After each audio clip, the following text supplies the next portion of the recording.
1 ദിർഹമിന് ഒരു സാധനം കിട്ടുക എന്ന് പറയുന്നത് സൂപ്പർ പവർഫുൾ. അരവിന്ദ് കെജ്രിവാള് മുഖ്യമന്ത്രി ആയില്ല ഡൽഹിയില്, അദ്ദേഹം യുടെ പ്രോംപ്റ്റ് എന്തായിരുന്നു, അല്ലെ അദ്ദേഹത്തിന്റെ ചിഹ്നം എന്തായിരുന്നു?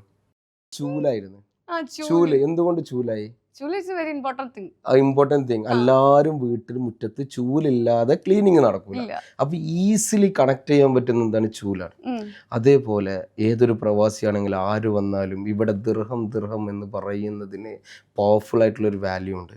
അതിലും 1 ദിർഹമിന് ഒരു സാധനം കിട്ടുക എന്ന് പറയുന്നത് സൂപ്പർ പവർഫുൾ ആണ്. അത് വ്ളോഗിങ്ങിന് മുമ്പ് അതൊക്കെ വളരെ റെയർ ആയിട്ട് നടക്കുന്ന സംഭവമായിരുന്നു.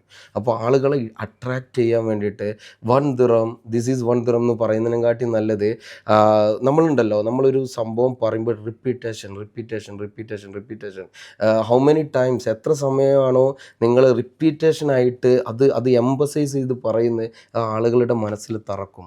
അപ്പോൾ ഈ 1 ദിർഹം 1 ദിർഹം 1 ദിർഹം 1 ദിർഹം 1 ദിർഹം എന്ന് പറയുന്നത് എൻ്റെ ഒരു ഹുക്കായി, നിങ്ങൾക്കറിയാലോ ഹുക്ക് എന്ന് പറഞ്ഞാൽ, അപ്പോൾ അതൊരു ഹുക്കായി മാറുകയും പിന്നെ ആളുകൾ 1 ദിർഹമിൻ്റെ അഡ്വർടൈസ്മെൻറ്റുകൾ കൂടുതലായിട്ട്, കാരണം this is working, this is working, this is working. So last 5 years consistent ആയിട്ട് ഈ 1 ദിർഹമിൻ്റെ ആഡ് ഇപ്പോൾ ഞാൻ ചെയ്തുകൊണ്ടിരിക്കുന്നുണ്ട്.